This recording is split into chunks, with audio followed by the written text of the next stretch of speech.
तर मी घरी आलेली होती आणि आज माझ्या आत्याच्या मुलाचं लग्न होतं. तर आई आणि मी आम्ही दोघंही छान असे तयार झालेलो होतो आणि पप्पा, आई, मी आम्ही सगळे चाललो होतो म्हणजे धामोडीला.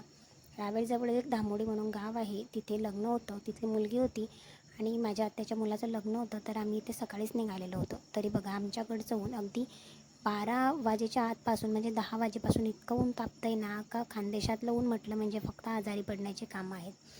त्याच्यानंतर मी सुद्धा छान अशी तयार झालेली होती आणि साडी वगैरे कशी वाटते किंवा आम्ही सगळे कसे वाटतो ते नक्की कमेंट्समध्ये सांगा.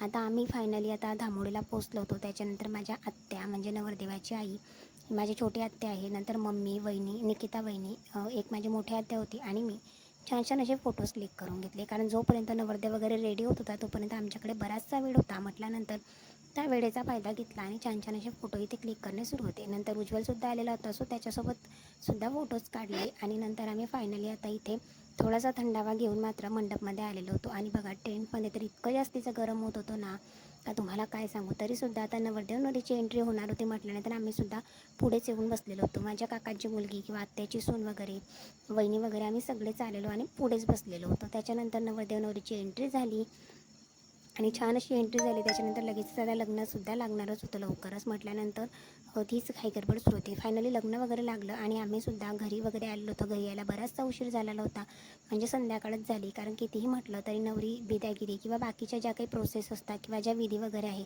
त्या संपवण्यासाठी मात्र बराचसा वेळ निघून जातो. नंतर ते शूट काही घेतले नाही कारण खूप जास्त गरम होत होतं. फोटोज काढले होते ते सुद्धा ॲड केले. असा होता आजचा